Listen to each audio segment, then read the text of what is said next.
Will you raise your right hand? You solemnly swear the testimony you're about to give to the court, the matter now in hearing, shall be the truth, the whole truth, and nothing but the truth, so help you God. I do. What is your name I'm Dr. Saima Hussein. and your profession? I'm a pediatrician.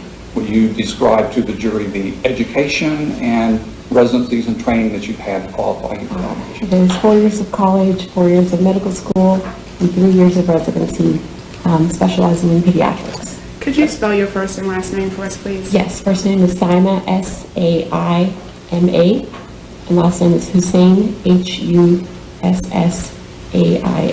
Thank you. All right. How long have you been licensed as a physician in Georgia? I graduated from residency in 2012, and I've been practicing in Georgia since then. All right. Is your current practice in pediatrics? It is, yes. Have you always practiced in pediatrics? Yes. All right. On, Can we pause for a second? I need all jurors to check their phones to make sure they are not just silent, but turned completely off. on July 18th, 2014, did you see Ricardo Wimbush Jr.? Yes, I did. And where did you see him? It was at a practice milestone pediatrics indicator. All right. Now, when he presented to you on that day, can you describe what symptoms, if any, that he relayed to you? He expressed to me that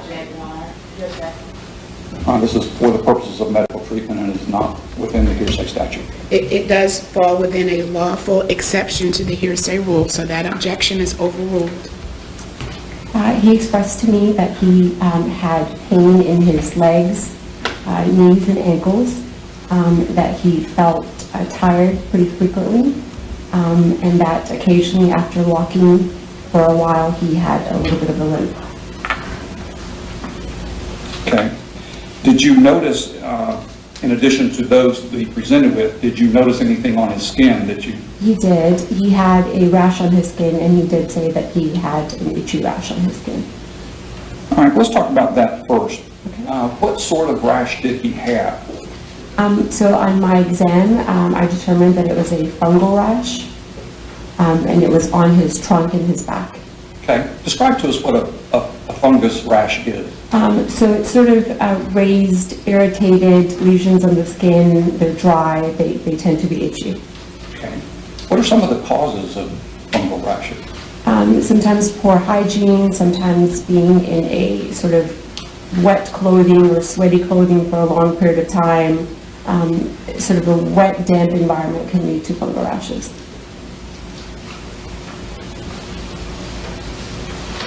Would regular showering and changing of clothes and wearing clean clothes and being outside in less humid environment prevent that? Yes, and clean clothes as well. If he's changing clothes pretty frequently, not in the same attire. All right. Did you do any blood tests?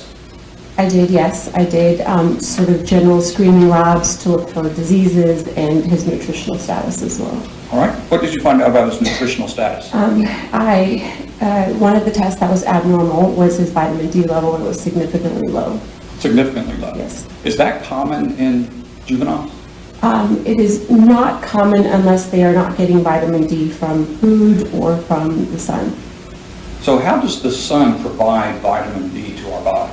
Our bodies have a inactive steroid hormone that naturally lives in the skin, and when we are exposed to the sunlight helps the body change it into a vitamin D form that we need. Okay. So if one receives even some vitamin D in their diet, is that sufficient without any sunlight to provide sufficient vitamin D? It is not, and the vitamin D test that we do test for 2 different vitamin Ds. One is a source that we get from the sun, and one is a source that we get from food, and both of those were low in him.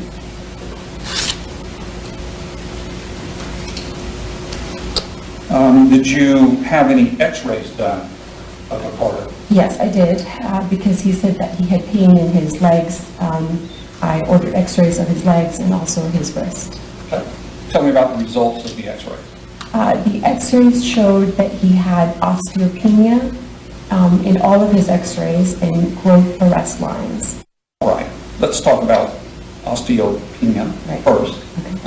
Is this common in juveniles? It is not common.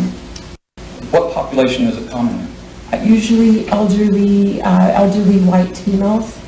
And what is this condition?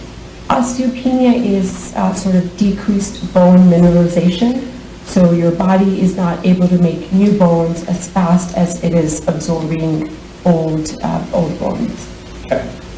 So are bones continuously growing? Yes, well, for children, they're growing, but even for adults, your body makes new bone cells and destroys old bone cells. So you need calcium and vitamin D to keep that process going. And in children, that's especially significant because they're growing in height as well. Okay. So especially in children, Yes. vitamin D is more important than other populations? For their bone growth, yes. All right. How pervasive was this disease in his bones? So it was noticed in all of his x-rays. So I had x-rays of the legs, the knees, and the wrist. And that osteopenia was noticed in all of those images. Okay. Does it take a little time to develop that condition? It does. I'm not sure how long he would be sort of, I guess, malnourished to lead to osteopenia, but it does take a while. Were there any other contributing factors to that condition? Yes, if you are immobilized for a long period of time, unable to do sort of weight-bearing exercises, that can also lead to increased bone destruction, decreased bone formation, which would be osteopenia. So lack of exercise is a significant contributing factor? Yes. Amongst the two, which do you think is more, or is that not something you can That would be hard to say, but both contribute to it. Did you make any prescriptions for him for further care? I did. I prescribed vitamin D in 2 different forms, and we repeated those labs, and the vitamin D did improve. Okay. Did you prescribe anything for the fungus? We did. I prescribed an antifungal rash cream. Now let's address the fatigue that he complained of. From the medical history that you obtained from him, did you develop any opinion as to why he was fatigued? Vitamin D itself, if you're deficient in vitamin D, studies have shown that that can lead to easy fatigue. It can also lead to sort of aches and pains in different parts of the body. So that could very well explain that he was easily tired. Lack of physical activity also, once you start to re-engage in physical activity, it takes a while to build up that tolerance, so that could also explain why he was easily tired. You indicated that x-rays showed a gross or red line on the bone. I need to kind of go back to that because Yes. we forgot to cover that. Okay. First of all, how do you see it in an x-ray and what causes it? So radiologists can see it around the parts of the bones that are growing. There's a sort of a brighter line. It's called a growth arrest line. We notice that sometimes when there are periods of rapid bone growth followed by or preceded by a period of growth that's arrested. Meaning no growth. Right. So when growth is slowed down either due to malnutrition or chronic disease or some kind of infection that's causing a child to not grow, when they improve a little bit or they have some nutrition and the body tries to regrow. So it's an indicator that there was some injury in the body's bone growth. Okay. And that was evident in these x-rays? Yes. That's all I have. Mr. Wimbush, questions for the doctor?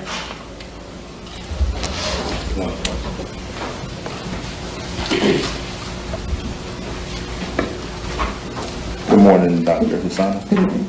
As far as the vitamin D level, is it common for African Americans to have low vitamin D level? It is more common for African American due to the pigmentation in their skin, but his was significantly low. And what is the normal for, I guess? We consider normal to be a level of 30 or higher. If you're between 25 and 30, we consider it insufficient. He was at 18, which we consider a deficiency. Okay, thank you. You're welcome. Mrs. Wimbush? Yes, I missed what she said. You can just ask her to repeat it then. Can you repeat your answer? Yes, I said that we consider normal vitamin D level to be 30 and above. If you are at 25 or 30, you're insufficient, and below 25, we consider that a vitamin D deficiency. And what is a typical range for African Americans? It can vary. I'm not sure what a typical range would be, but we would like everyone to be normal, so above 30. So if your test differs for African Americans and Caucasian Americans, say, how do you determine what normal is? There is not a different standard. We still consider the values that I stated above as normal values. An African American, due to the pigmentation of the skin, might have a level of 35. The upper limit of normal vitamin D could be 100. So if you're Caucasian, your level might be 50. Both are still considered normal. Okay. And you talked about osteopenia. Well, let me go back, I'm sorry, to vitamin D.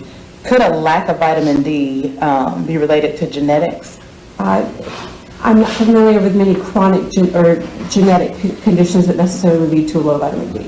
Okay. And when you mentioned osteopenia, you said that one of the things you look for is calcium. Did you test Ricardo's calcium level? It was normal.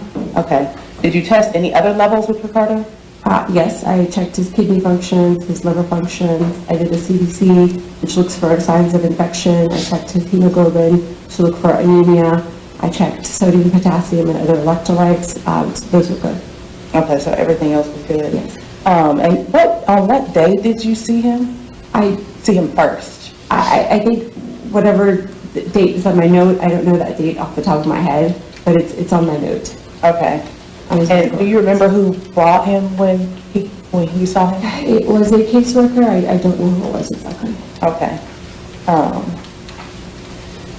Do you recall, based on your exam, that his general appearance was well developed, well nourished, interactive during exam? Yes, he was. Okay.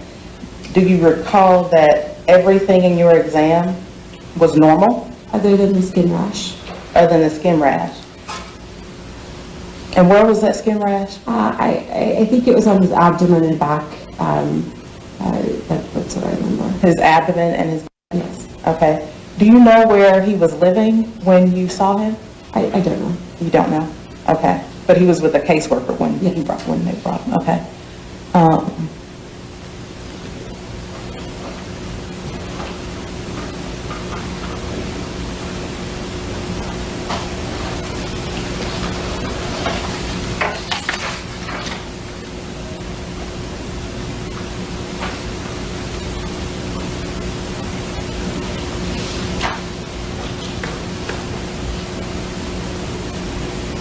You stated that you did a follow-up with the vitamin D after he began taking the medications. What was the level of the vitamin D after he began taking the I medication? believe it was 29, so it's almost back to normal.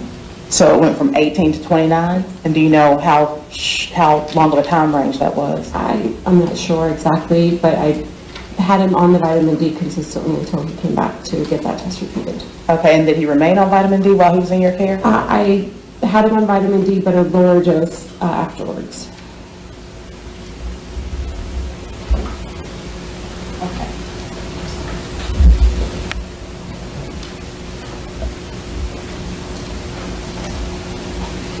Did you notate in any of your notes when you checked the vitamin D the second time? I'm not sure the exact date, but it is in his lab work that it was repeated and it improved.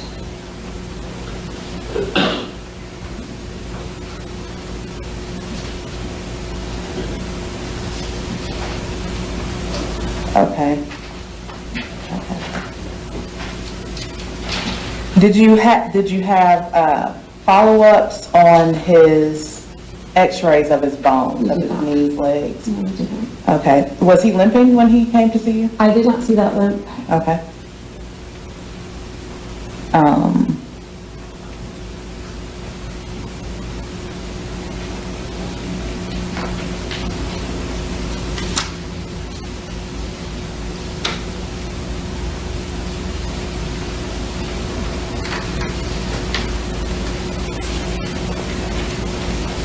Do you recall, let me ask you this question as a pediatrician, how often do you check vitamin D levels?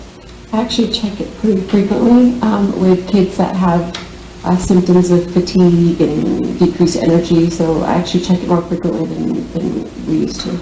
Okay, so when children complain of fatigue and low energy, do you only check vitamin D? No, and it depends on the individual cases, but I do check it. Okay, was there a special reason why you checked it in this case? Yes, because of his symptoms of fatigue and muscle bones and aches. Okay, and so in other cases, do you ever notice that it could be vitamin, is it always vitamin D or is it related to other things as well? Sometimes it's other things, but sometimes it can be vitamin D, depends on the situation. Okay. Sometimes it's normal, even if they have those symptoms. The vitamin D could be normal even if they have symptoms of fatigue. Okay, do you ever notice that the calcium or any other particular levels could be low? I mean, yes, there's different diseases that can cause, you to be tired. There's lots of diseases that can cause you to be tired, so it depends on the person's symptoms. Okay.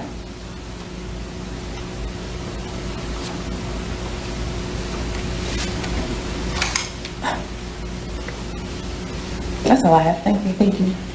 Any redirect, Mr. Mayfield? No, Your Honor. All right. May Dr. Hussein be excused from further testimony? Yes, Your Honor. Mr. Wimbush? Mrs. Wimbush? I may like to recall Dr. Hussein only because I don't necessarily have the records of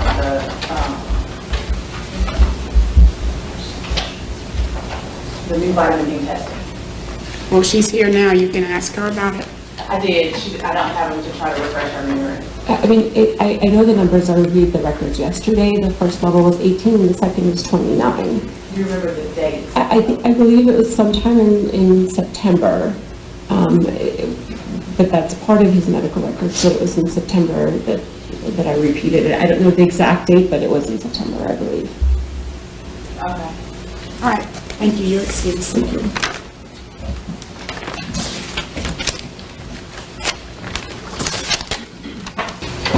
All right. Mr. Mayfield, are you indicating that the state intends to rest after this next witness? Yes, Your Honor. All right, so Mr. and Mrs. Wimbush, that would mean that after the lunch break, you need to be ready to proceed with witnesses. Have you utilized your resources to secure the presence of witnesses beginning after the lunch break? I believe Mr. Geary spoke with Ms. Wallace yesterday about having the children ready. All right, do you need an opportunity to confer with him? Because I'm going to need witnesses available immediately after the lunch break to continue the trial. So do you need a moment with Mr. Geary to confirm that? Yes. All right, I'll grant you that request. We need sufficient witnesses here to fill up the afternoon.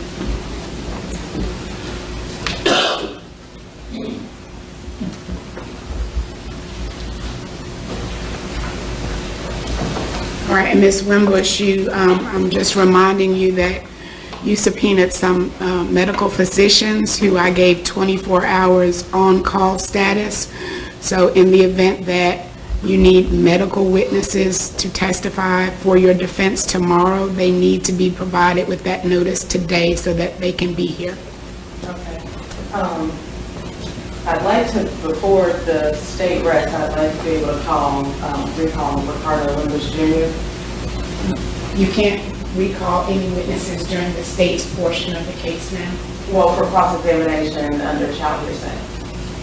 You cannot recall a witness during the state's portion of the case, so that request is denied. Okay. I'd also, for the children, would you like for them to set up for them to be testifying? Yes, any minor children that will be called to testify will be directed to the remote testimony room that's located here in GJAC in the courthouse. They will testify via video camera.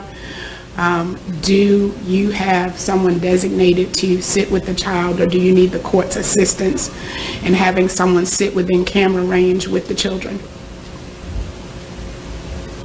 Yes, I need the court's assistance. All right, Mr. Mayfield, Ms. Wallace, Ms. Wallace, I'm certainly okay if you would like to sit in the room, or if you have a suggestion as to someone else who can be designated to sit in that remote witness room with any children witnesses. All Would it be acceptable for Kayla Mason, the current case manager, to sit with the witnesses? I know that she is under subpoena by the defense, and so we have invoked the rule of sequestration unless both Mrs. Wimbush and Mr. Wimbush allow her to remain in that room in camera view and to come out from under the rule of sequestration solely for that purpose. If they do not consent to that, then we will need to designate someone else. Mr. Wimbush, what is your position?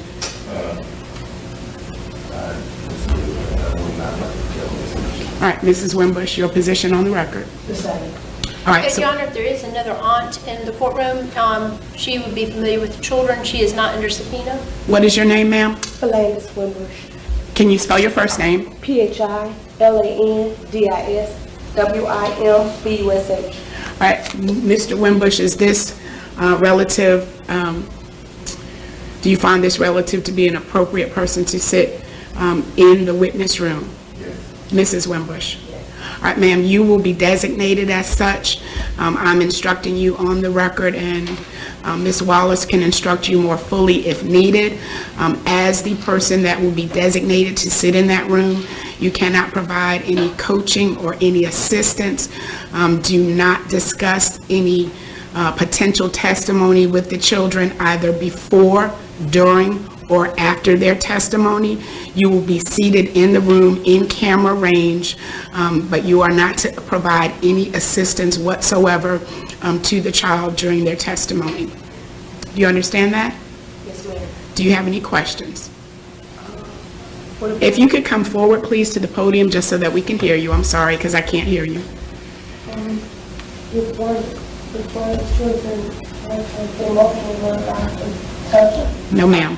You are to remain there, and the court can address any issues such as that arise. And if you're volunteering to do it, I need you to not display any emotion to the best of your ability. That could persuade the jury one way or the other. So do you feel like you are a suitable person to handle that? All right, so Ms. Wallace will assist you with getting to the appropriate location in the courthouse when the time is necessary. Thank you. Other than that, we can be at ease in the courtroom, or if you need a short recess. If you want to go into another matter, as long as we have a little bit of downtime. Sure. You asked me earlier about addressing the children's testimony. Your Honor, I'm not going to file a motion to prevent their testimony. There are things that they were witnesses to. They were witnesses to him being locked in the room. They were witnesses to Isaiah's medical condition. So, therefore, the state recognizes them as appropriate witnesses. However, the state will reemphasize its motion in limine, particularly when it comes to relevance. Your Honor, of course, let's say that just as an example, an armed robbery and a store clerk is shot. It's not a defense to say, I didn't shoot the other store clerk. So it is irrelevant how the other children were treated, what their life was like, what their education was like, what their diet was like. None of that is relevant to Isaiah and Ricardo Jr. So I'm just asking the court to enforce the motion in limine. And furthermore, nothing is relevant concerning after these children were taken into de facto custody, about their diet, about the fact that they saw physicians. None of that will be relevant to the criminal case for the And you defendant's mean action. the children other than Ricardo and Children Isaiah? other than Ricardo and Isaiah. None of that is possibly relevant. And I'm just asking the court to enforce the motion in limine that the court has granted in those regards. All right, and so at this time, I do note and acknowledge your motion on the record, but of course, it would be premature for me to make any specific rulings. I will rule on a case-by-case basis, but each of the Wimbushes are to heed the court's prior inclinations on the record of what is relevant and what is not relevant regarding the questioning of all the minor child witnesses other than Ricardo Jr. and Isaiah. Other than that, I will rule, and you'll need to renew your motion at the appropriate time. I will do so, Your Honor. Any questions as to the court's position and Mr. Mayfield's request at this time? Mr. Wimbush? Mrs. Wimbush? All right, very good. All right, if either of you wish to go to the holding cell to work on anything during this recess while we're waiting, you can do so if that's your request, or to confer with standby counsel. Otherwise, you can remain seated at the table.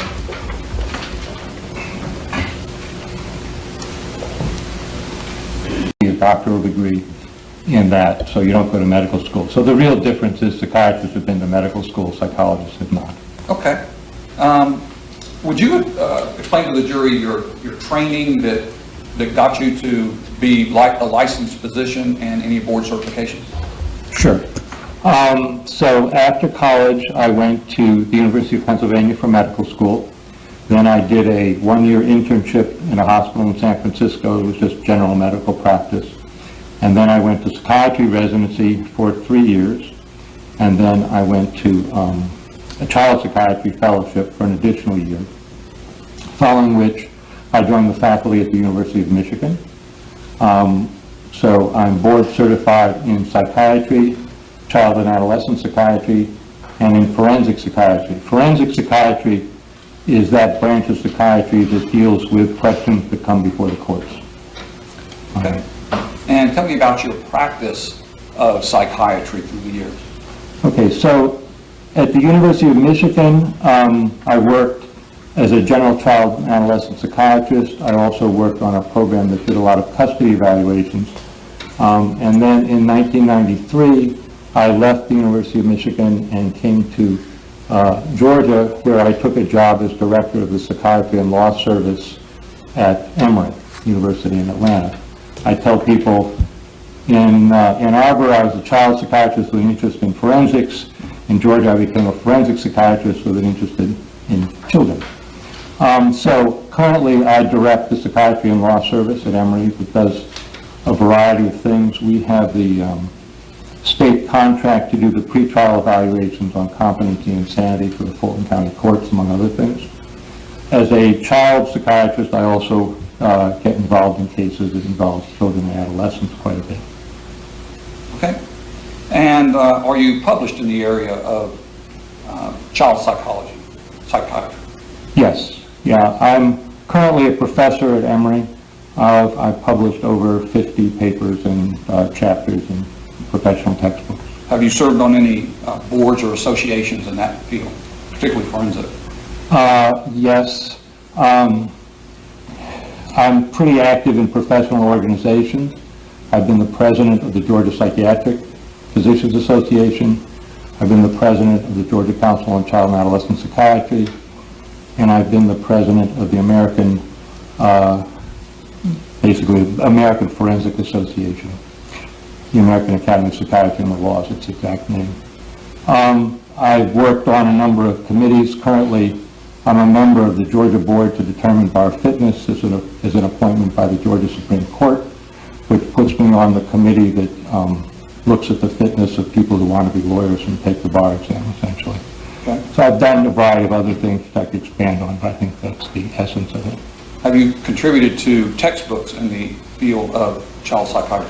Yes, I'm the co-editor of the leading textbook in child and adolescent forensic psychiatry, and I've written chapters in quite a number of textbooks.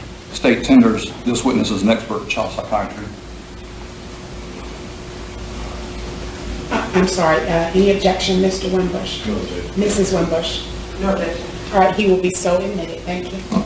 Well, tell us, what is a forensic examination of a child? So a forensic examination is an examination used to address a legal question. So involving a child, the first question, if someone sends you a case, is to ask, well, what is the question you want answered? And then you do a psychiatric examination aimed primarily at answering that question. Did you conduct a psychiatric forensic examination of Ricardo Wimbush Jr.? Yes, I did. Okay. Would you tell us, first of all, what background information you obtained in order to prepare yourself for this investigation? Sure. So prior to my seeing Ricardo, I did a number of things. I reviewed a variety of treatment records of various mental health people that Ricardo had seen after being removed from his home. I looked at a variety of legal records pertaining to the case. I looked at some school records. I looked at a letter he had written to his parents. And I looked at some police reports and other investigative reports, including a video interview of Ricardo that was done when he was 13. Having done that, I then got some other background information. I talked to his aunt and uncle with whom he was living at that point on the telephone. I spoke to the guardian ad litem who was appointed. I asked his aunt and uncle to fill out a questionnaire, which is basically a questionnaire you give to parents that ask them to rate the various symptoms that the child might have, whether they're present or not. So that's pretty much, I think, what I did prior to actually seeing Ricardo.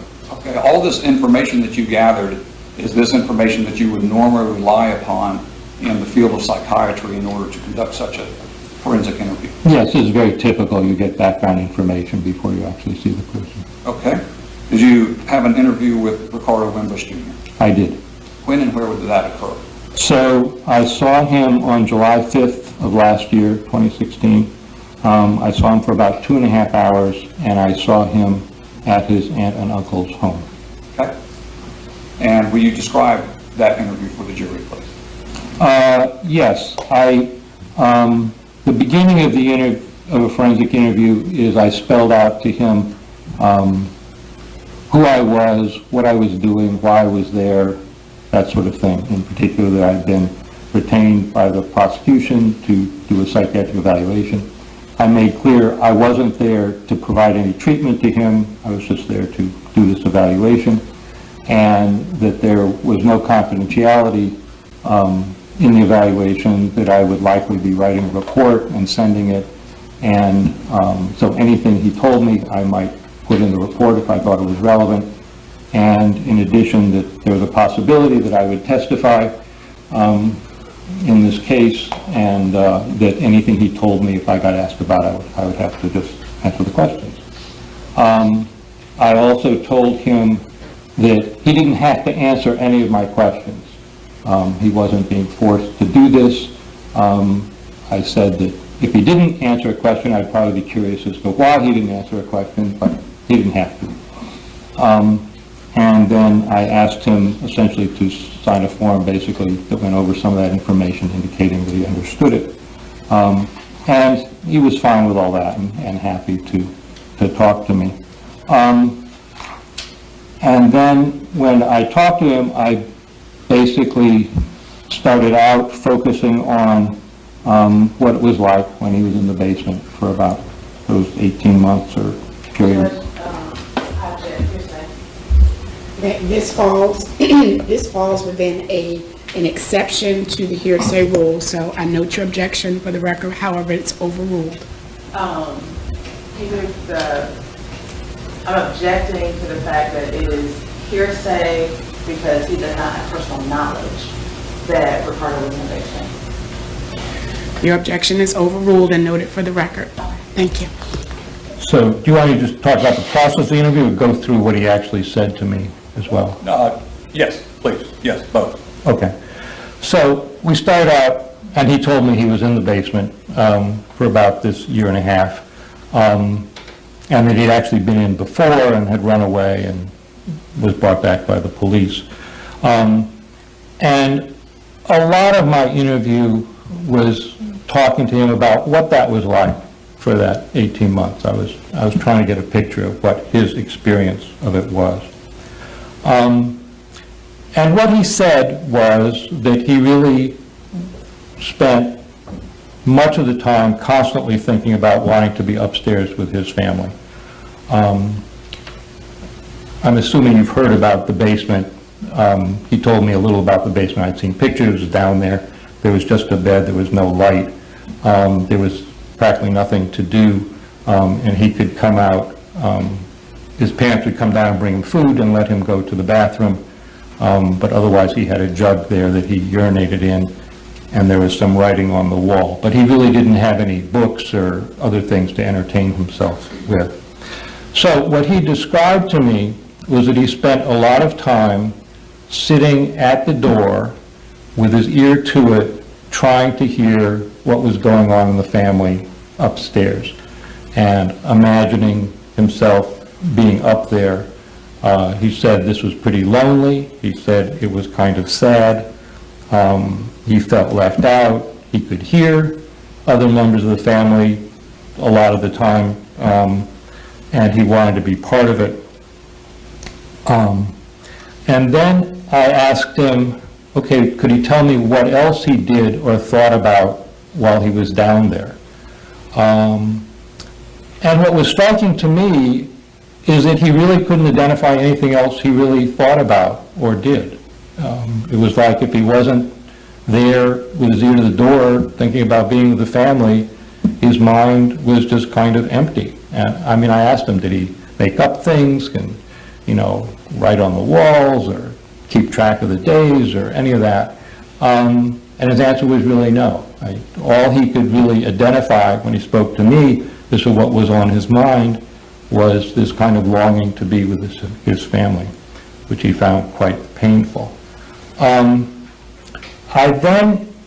We then talked about what he made of all this when he was down there. Like, did he think this part, what was he down there for? He wasn't very clear about even what he was there for. He said, well, he'd taken a book and a DVD, and he thought that had something to do with it, but he really wasn't clear. I asked him what he thought about what's going on, and in particular, did he ask his parents any questions about why he was down there, how long he would be there, and he said no, which frankly I found kind of surprising. So I was asking, well, why not? I mean, you're down there, you want to be upstairs, how come you don't ask your parents? And he basically described that two kinds of things.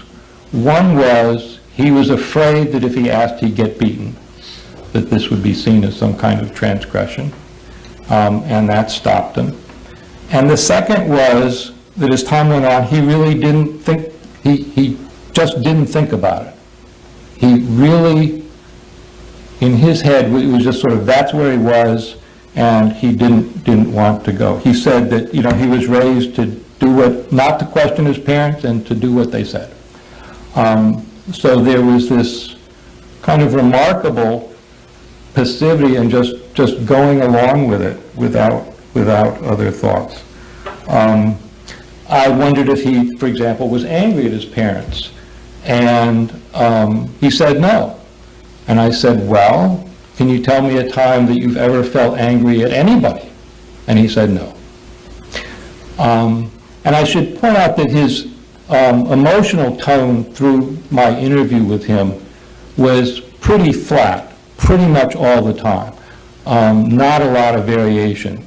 At various points, for example, I tried to make some jokes, or, we'd be talking about some other things, not about this. He never laughed, very rare, little bit of a smile, but not much of that at all. Just pretty flat, not thinking about it, feeling lonely, and this kind of poignant picture of his ear pressed to the door for a long, long time.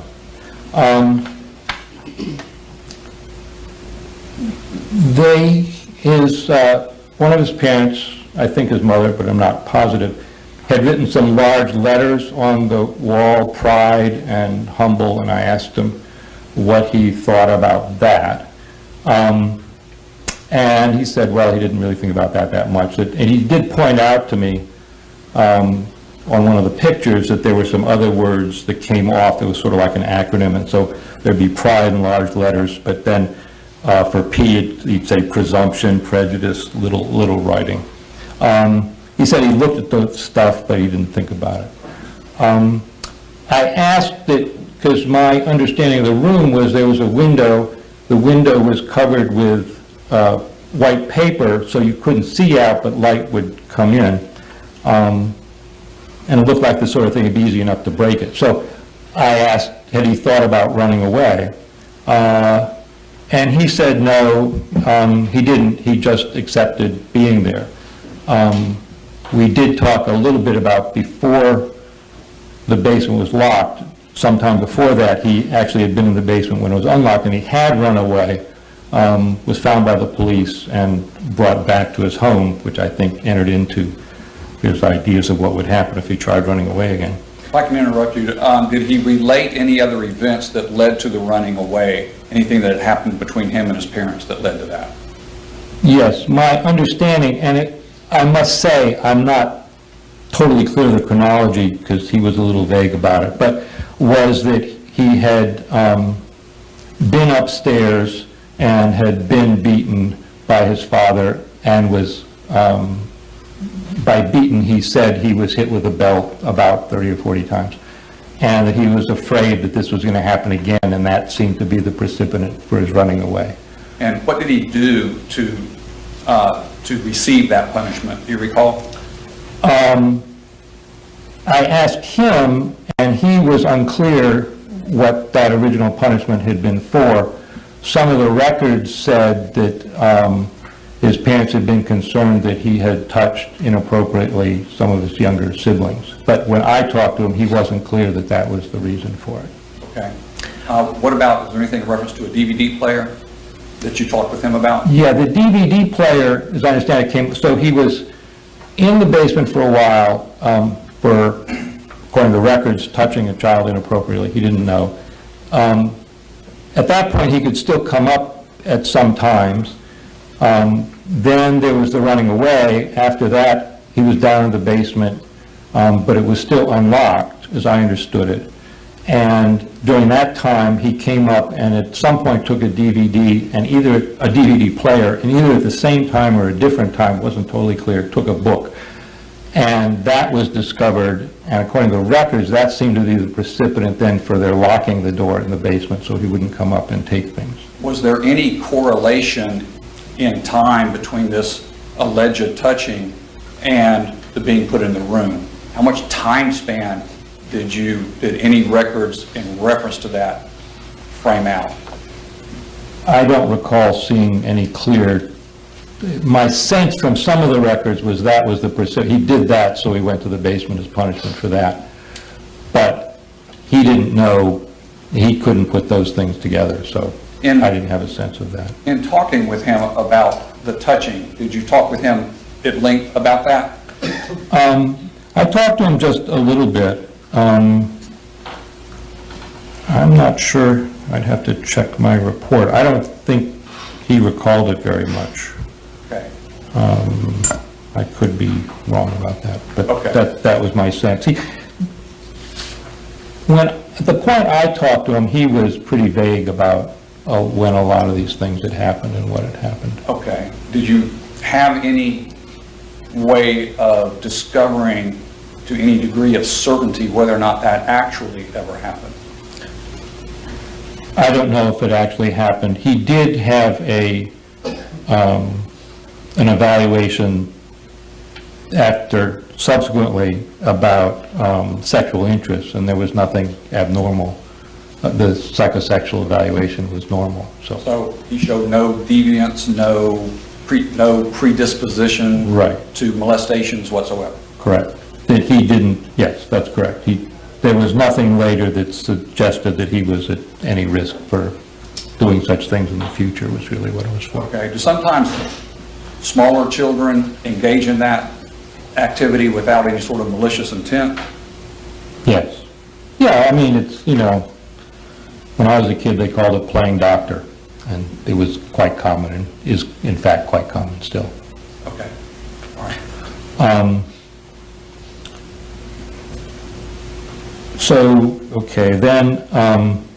So that was the main sense of what we talked about. I did ask him where his parents were currently, and he knew they were in jail, charged with child abuse. And I asked him what he wanted to have happen, and he said he wanted to go home and live with his family. And I said, okay, well, imagine that that happens, that you do go home, you live with your family, you do something wrong, and your parents say they're going to send you to the basement. What would you do? And he said he wouldn't want to go. And I said, well, what would you do? And he said he would tell somebody about it. And I said, well, what would he do if he thought that telling someone would lead to his parents going back to jail? And he said then he'd go to the basement, that he was willing to sacrifice his freedom for his parents staying out of jail. So then I talked to him then about basically how things have gone for him after he got out of the basement, how they were going for him now.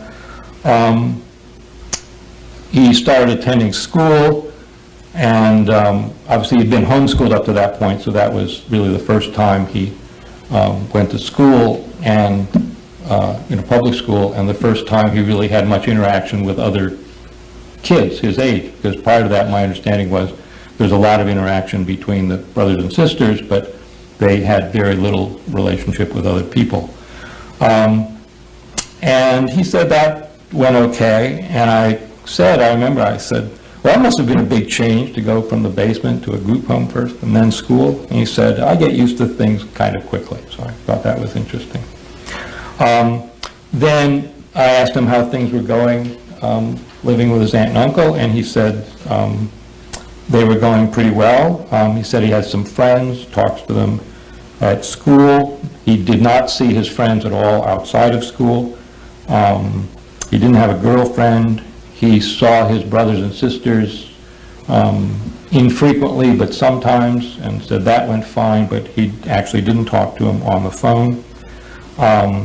He liked basketball, and in fact, when I asked him if he could do anything in the world, what would he find the most fun? He said, play basketball. In general, and then I did a kind of general screen for psychiatric symptoms and how he was thinking. And on that, I would say his mood was kind of as I described. It was very flat, but he said he wasn't depressed. He never felt suicidal. He'd never done anything like that. He didn't see himself as depressed. It was just sort of okay. He didn't see himself as overtly anxious. He basically thought things were going along reasonably well. He was sleeping, getting no nightmares, getting along okay with the other kids and in the house. Let's go back to school for just a moment. When he started school, how did he come out on grade level? I think initially he was behind. He said he was pretty behind in math and had problems in language arts. By the time I saw him, he had pretty much caught up. He was getting A's and B's and doing reasonably well. Okay. All right, go ahead. So I think as far as the content of the interview with him, that basically covers it. So. Yes. Okay. Now, what sort of effect did this environment put on his development as a preteen and early teen? Right. So that's a difficult question, and it's difficult because first, I don't have a lot of information about how he was functioning before he was sent to the basement.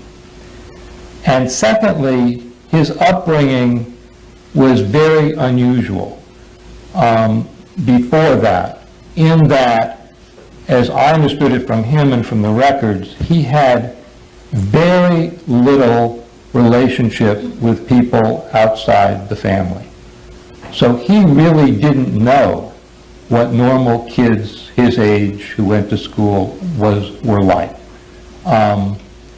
He didn't know how sort of the culture works for most of us, because he grew up in this narrow culture, largely screened off from what normal culture for a kid growing up in the United States is like. That being the case, it's hard for us to know just what one would normally expect from this kind of upbringing. What I do think is that nevertheless, this stay in the basement had a lot of effects on him. First of all, I think it was, as I described, he was lonely and all that, and poignantly wanting to be with people for extended periods of time. Secondly, he was, for that year and a half, really deprived of interaction with anybody other than very intermittently with his parents. And that's a period of important, 11, 12, 13 are critical times in adolescent development. Early adolescence is the time when kids normally are getting a sense of who they are. They're starting to feel more separate from their family. They're pursuing their own interests. They're shifting a lot of their emotional energy to relationships with peers. So all of that he couldn't do. The other point about it was really what I saw as this marked sort of passivity and acceptance with what sounded like a pretty dreadful situation to be in. A lot of kids, certainly if they had experience with other people, they'd be challenging the parents, why am I down here? He kind of blocked all that out.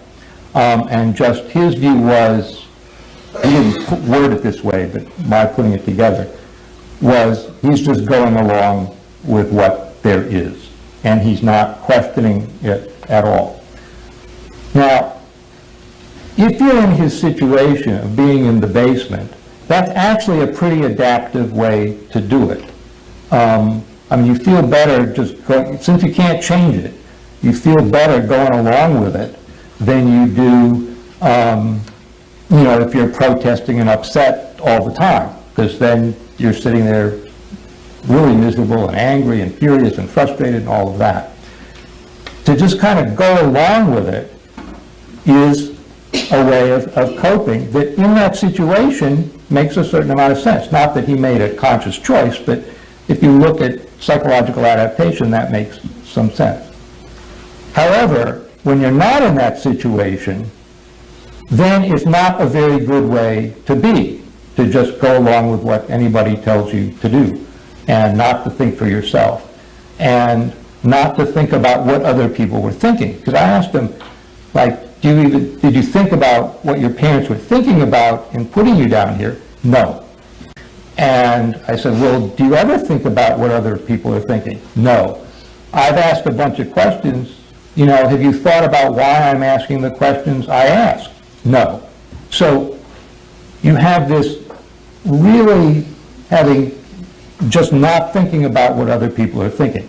That's, in normal life, that's not good. So these ways he coped with the situation, while in some ways adaptive if you're in the basement and can't get out and have to live with that, are not adaptive in normal life and in life going forward. And yet he exhibits those traits very strongly.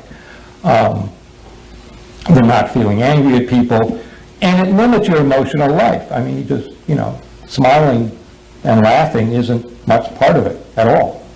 And the parents said he still doesn't ask for things. For example, they gave an example that... The parents? Oh, sorry, I don't mean the parents. Go ahead. The aunt and uncle gave me an example. He had apparently gotten sick, thrown up in his bed, into the bed, so it was all sort of a mess. And he didn't tell him. He just, he didn't go to him for help. Another example he gave me was they had an electronics thing. I think it was one of the video game type players. And the batteries, and that was something he enjoyed doing around the time that I was seeing him. And the batteries went dead. And rather than ask somebody, how do I get some batteries, he just did without it for weeks and weeks. And then finally someone discovered that it wasn't working and asked him about it. He said, well, the batteries are dead. So they said, oh, here's some batteries. And then he could go back to playing it. So this kind of, being inhibited in even doing things that he enjoyed is a striking thing. So I think his development was markedly interfered with in those regards, and those are some of the symptoms we see going forward. These symptoms don't fall neatly into any psychiatric diagnosis. It's not like saying this is a diagnosis of X, but more it's these personality traits that are certainly cutting down on his enjoyment of life now, and I think are going to be a big problem going forward. He's prone to being exploited by other people in the future.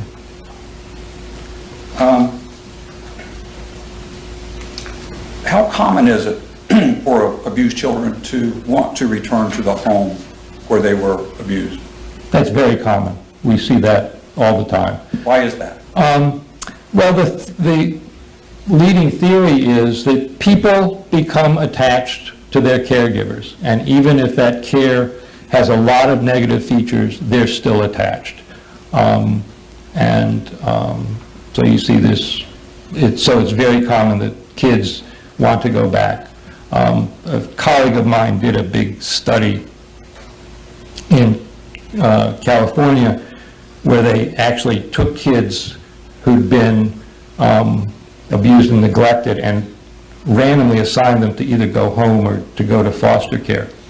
And the kids in foster care did better. They would say they were doing better, and they would say they wanted to go home nevertheless. They would rather be home than be in a situation that they actually knew was better for them in all kinds of ways. So it's very striking. This phenomenon is quite common. Did Ricardo ever indicate that he himself believed that he was not ready to come out of the room? No, he never said he wasn't ready. Okay. Not to me. All right. So when he ran away, can you tell the motivation behind that and what that tells you about his position there? Well, when he ran away, as I said, what he said primarily was that he was doing it to avoid a beating. Then when he spoke to the police, at first he wouldn't give them his name at all, then ultimately did. It was striking that he didn't tell the police that he was being kept in the basement. So they never heard about it. I think partly that can be understood as because he had been raised pretty much without relationships with people outside the family, he really didn't know that it was all that abnormal to be in a basement as a punishment. I mean, he knew his siblings weren't doing it, but he didn't have, normal, what most kids know is sort of normal life to compare anything to. So for him, that was just the way the world worked, and that's how it was. When in the basement, what would be his approach towards communicating with his parents concerning something that they would disapprove of? Well, I had the impression after he was locked in the basement, he really didn't communicate. I mean, he was afraid to ask questions, tell them anything, complain. He just thought that would make things worse. Would he have been willing to agree with whatever his parents said at that time? Yes, I mean, he said that he was taught to do what your parents say and not question it. Okay. So what about the years that he was in there, 12, 13, those developmental years? Is the impact on a child of those years different than, say, if this had happened to a 18-year-old or a 20-year-old? Sure. In child psychiatry, we think in terms of development, and at different ages, kids are dealing developmentally with different issues. And so at this kind of around puberty, early adolescence, kids are typically being more independent, knowing their own thoughts, creating their own identity, shifting towards interest in peers as opposed to just being in the family. And another thing we haven't talked about is that it's also around puberty, one's body is changing, and kids are coming to terms with that. And one of the ways as a boy particularly, you learn about your body changing is because physically, often you're quite active at that point, interested in sports and that sort of thing. And he really didn't have an opportunity to do that. I mean, here he is in this small room, there's no physical, exercise. I did ask him, he didn't actually, it's not like he instituted an exercise program for himself down there. And in fact, talked about when he got out, he was really quite weak. That had to, fortunately, it looks like a lot of that has come back, and now he enjoys basketball, so he's getting himself back on track. But at this crucial developmental time, and also you're starting to form your personality, and that's where I think this passivity and going along and not thinking about how other people think was really starting to take root. So because it occurred during this time span, did it produce that in his personality that will likely follow him in the future because it occurred during developmental time? Yes, I mean, it was happening there. Now, we don't know, or I don't know, what his personality was like prior to that, so it's hard to know.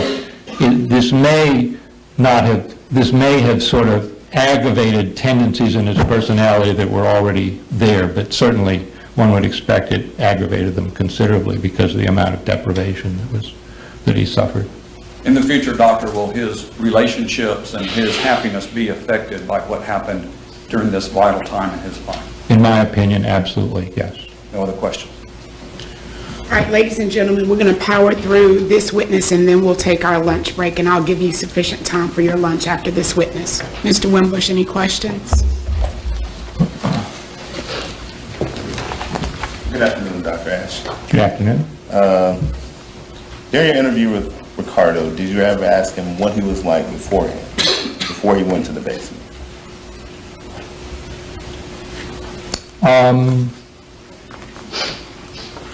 I think so. He was fairly vague about it. I know that I did look into that. I didn't get what I would say is a clear picture of what his personality was like prior to his going to the basement. You didn't include that in your report, okay. Have you ever talked with his parents? With his parents? Yes. His biological parents? Yes, biological. No, I have not. Okay. Wouldn't you say you need that to have a fair, to do a fair evaluation to see what he was like and, what it was like beforehand, who he was beforehand?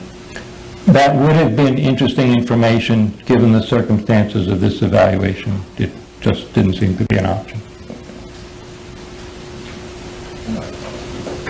Did you ask the father's family about what Ricardo's father was like growing up?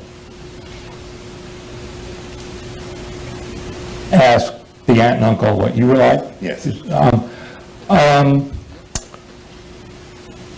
Not very much. I did ask them what their relationship with Ricardo was before all this happened.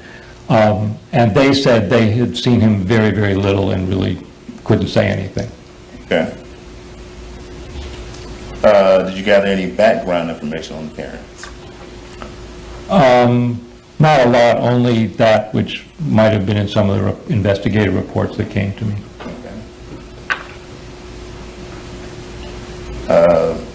Did you ask little Ricardo what he was like before he went to the basement? As I said, I tried to get some history, but he really didn't have much history to give me. Okay. Did he tell you he lied? Did he tell me he lied? No, he didn't. Okay. Did he tell you he falsely accused his siblings of doing things or possibly broke things and blaming on someone else? No, he didn't tell me that. Okay. He said when he ran away, he said he was beaten with a belt for about 30 or 40 times by his father. He was beaten with his fist. He told someone else he was beaten with his fist. He told you it left bruises when he was beaten. Yes, he said there were bruises. Okay.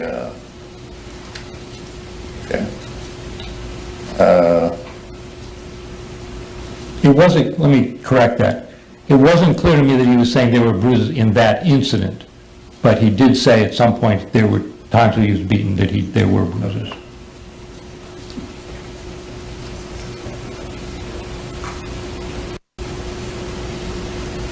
Did you know that Ricardo participated in karate, gymnastics, t-ball, baseball,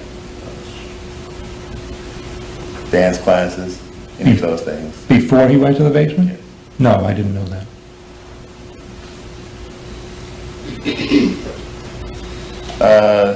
Did he tell you at one point in time while he was in the basement that his mother asked him to write a letter to his siblings?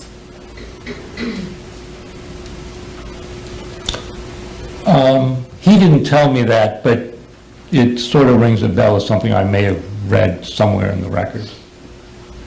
Okay. You described Ricardo as being emotionally flat, not wondering about what others thinking. Is it possible he's always been that way? It's possible.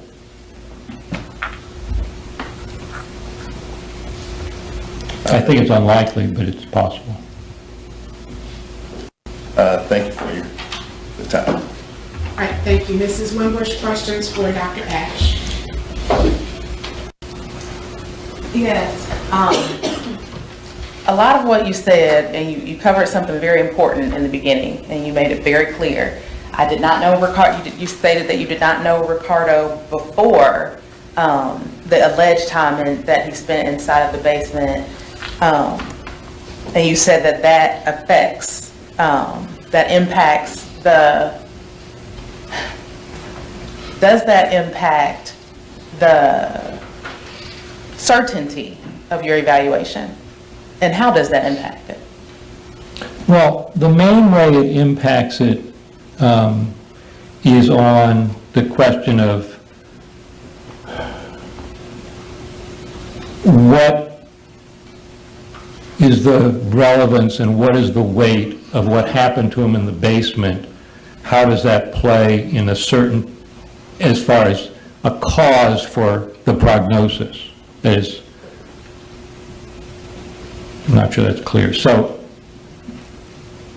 I think my evaluation, I came away, let me put it this way, I came away with a picture of, I have a pretty good picture in my mind about how he is now, okay?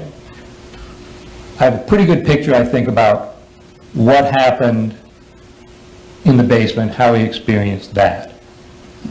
When you say, okay, what's he going to be like going forward? It would, if I just, you said, well, he was like all the ways I described before he went into the basement, then, okay, then that loads him for being that way now and going forward. It will make it harder for him to change if in fact he was that way before. I think that what happened in the basement aggravated it. If that way of being was there before, it helped solidify it. But exactly how much you're going to say was from the way he was before, how much comes from the basement, that's hard. Okay. So that's the issue. In terms of how he felt about being in the basement, what his suffering was like then, it doesn't play into that calculation. Is that Okay. clear? I'm not sure I made it clear. I kind of understand. Okay. And you said the date of your evaluation was July 5th, 2016? Correct. And you said that his parents were incarcerated at that time? That was my understanding. Okay. And do you know if Ricardo had seen his parents from that time, and from the time that he left his home up until then? Objection, relevancy, Your Honor. Ms. Wimbush, the court has given some instruction or guidance on this issue, and so I do not find it relevant as asked, so I do sustain the objection. Ask it a different way. Could some of the flat effect, I don't like using flat effect, could some of what you saw or that you accredit to his time, alleged time in the basement, be related to things that occurred from the time that he left his home, even to the time that you saw him? I think what happened since he left the basement between then and when I saw him, obviously could have some effects on how he was feeling. You said that while he was there, he really wanted to be with the family? There in the basement, you mean? Yes. Yes, he did. And you also stated that he saw his siblings, since he has been in foster care, that he's seen his siblings very infrequently? My sense of it is like every 6 months, but split up, they're not all at the same time. Okay. And so do you think that that would have the same or similar effect on him, still not being able to see those siblings? He didn't seem that distressed at not seeing his siblings much, because he said he enjoyed being with them when he was with them. I said, and we had a discussion about whether or not he talked to them on the telephone, and he said, essentially, practically, I'm not sure he ever did, but certainly not frequently. And I said, why not? You know, he could have. I mean, he, you know, could use the phone. He just didn't have that much interest in doing it. So.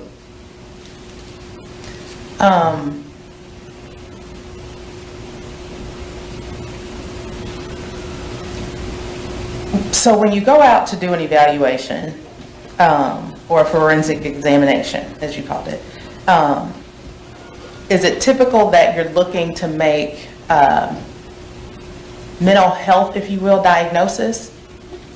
What I'm most focused on is answering the particular forensic question that gets asked. Typically, I will also look at diagnostic issues. Not always, but typically. Okay, because I noticed that you said he didn't have any depressive or disorders. What other things did you examine him for? So I looked particularly at issues of depression, issues of anxiety, and issues of post-traumatic stress disorder. And I didn't think he met the diagnostic criteria for any of those. For any of I those. did think there were personality factors, but making personality diagnoses in adolescence is complicated and a little iffy. Understand that. If I told you that that the way in which you describe Ricardo is almost identical to his dad, would that change your evaluation? No. No? I mean, it would be a piece of information, but it wouldn't change how I see him as being or how I think he experienced his time in the basement. Okay. You talked about Ricardo being adaptive, that he was able to just go along with how things were. Do you consider that a positive or negative characteristic? As I said, it has pros and cons. I think in the situation he was in the basement, it leads to less suffering than most people would have. In terms of, I don't know, suffering is the right word, certainly less anger, frustration, those kinds of emotions. So it's moderately adaptive in that situation. Going forward in the real world, it's not adaptive and has all kinds of drawbacks. It opens you to exploitation from others. You are limited in your interpersonal relationships if you really never think about how the other person is thinking. And there are a lot of drawbacks to it in normal life, for lack of a better expression. Would a normal occurrence, such as not being able to do something to someone and not care about how they feel, is that similar to what you're speaking about? Is that Well, when you say do something to someone because you don't care about how they feel, Like- that kind of is usually people who are angry, hurt, it implies sort of a hurtfulness. And from his description, he just doesn't experience anger much at all, or at least he said he didn't. And that's not so adaptive. I mean, there are times when anger is adaptive, and not to feel it is a real problem. But You said you viewed, and I don't know how much you remember of it, you said you viewed Ricardo's interview with the police detective, is that correct? I don't think it was a police detective. I think it was someone from the Department of Family and Child Services, but I'm not exactly positive who did it. But yes, I saw that, an interview, where he described what happened to him and so on. I don't know what interview this was. Let's see if I missed it. That's okay, doctor, you need to be asked a question to respond further. Okay. Do you recall in a video, Ricardo being in that video, if this is the video, do you recall Ricardo being asked if he had put his fingers in his sister's vaginas? I think it was in there. I don't recall his response at this point. Okay, you don't recall his response? No. Okay. Do you recall a change in, when you watched the video, did you recall, did you notice a change in Ricardo's demeanor when that question got asked of him? I don't recall it at this point. I might have at the time, but I don't know. Do you have any experience evaluating or treating homeschool children? Yes. Homeschool? You said you do have experience? Yes. And what kind of experience do you have? It's come up in a number of evaluations I've conducted that kids were homeschooled. As far as treatment, maybe a little bit, but not that much. But it's come up. Did Ricardo indicate to you that he was afraid of his parents? Not currently. He was, the only way a fear of his parents came up was in the context of he was afraid if he did ask questions or those sorts of things, he might get a beating, and he was afraid of that. Other than that, no. You associated, you said Ricardo doesn't ask for things. Could that be related to a sense of pride in that one does not want to ask for things? It could be, but I didn't think it was with him. With him, it seemed more an inhibition rather than a sort of, I can do it myself kind of attitude. If I told you, or if you knew, that Ricardo didn't like to ask for things and even almost drowned because he didn't want to ask for help, prior to all of these instances, would that change your thoughts about it being inhibitive? Probably not. Probably not. Okay.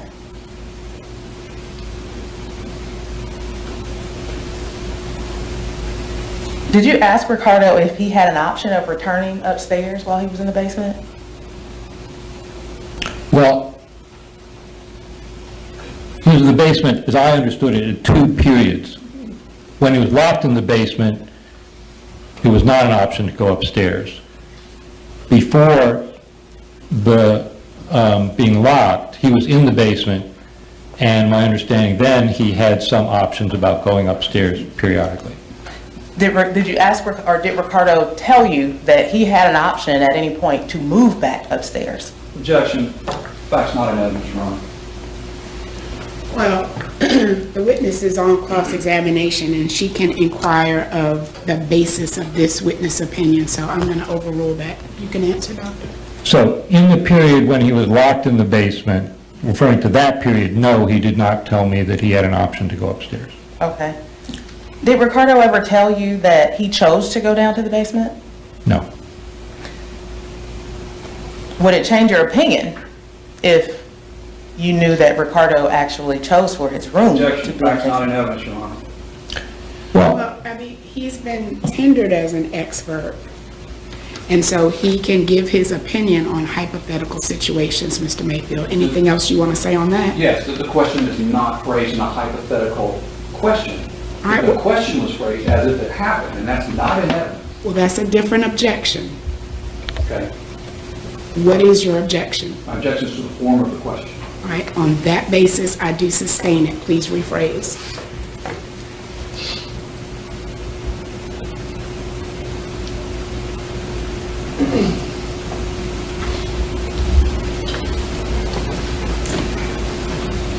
If you knew that Ricardo chose for his room to be in the basement, how would that affect your thoughts about Ricardo's stay in the basement? Renew the objection, Your Honor. Sustained. I do not find that your question is formed in a hypothetical, so I can sustain the objection.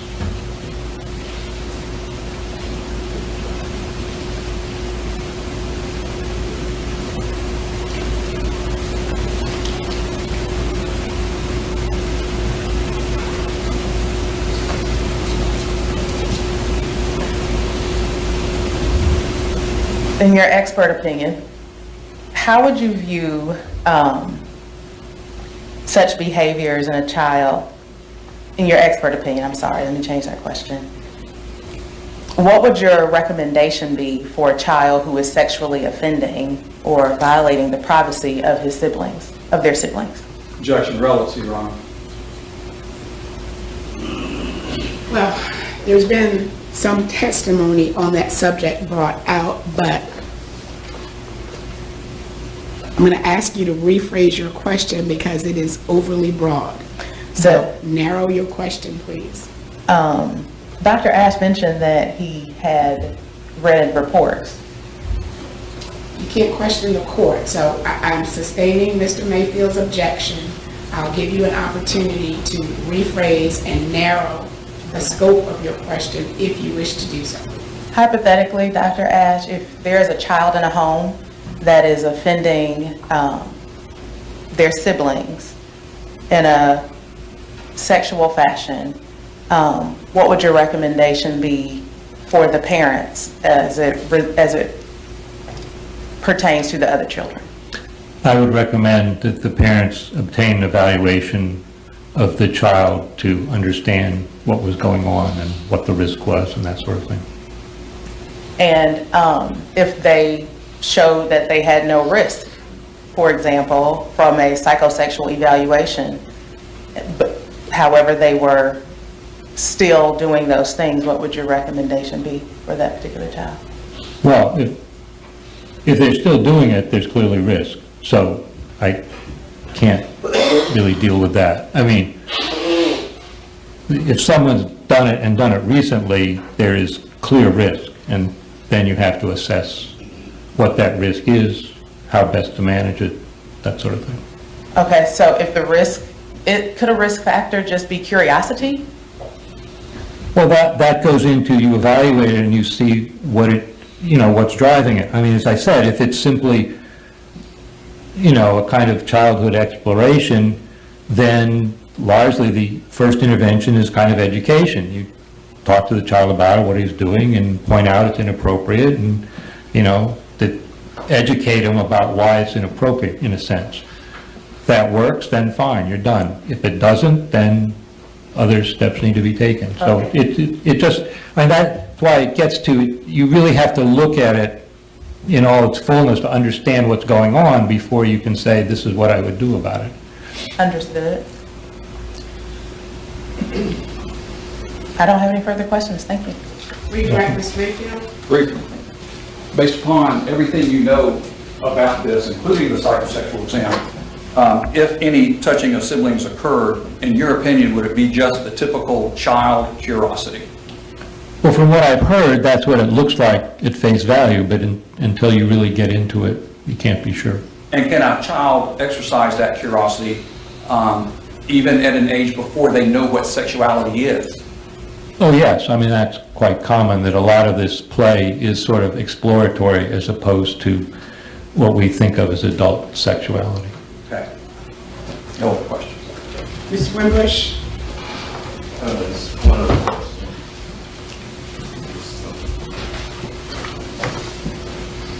Dr. Ash, so if, for instance, a child, say, inappropriately touches their sibling and then they're told that's not the right thing to do, and then they do it again, then what would be your recommendation?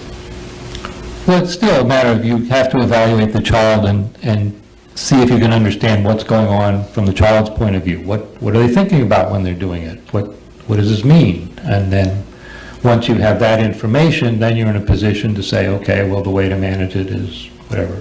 And then if they continuously do that, then what? Well, if they're actually molesting other children, you have to have an intervention that protects the other child. But what that is highly variable depending on the nature of the situations, I mean. Thank you. Ms. Wimbush? I don't have any further questions. All right, One question. yes. And if that were all true, is the appropriate intervention ever to lock them in a room for 18 months? No. No other questions? All right, can this witness be excused from his, any further testimony? Mr. Mayfield? Yes, Your Honor. Mr. Wimbush? Yes, sir. Ms. Wimbush? Yes. All right, thank you, Dr. Ash, you're excused. Thank you.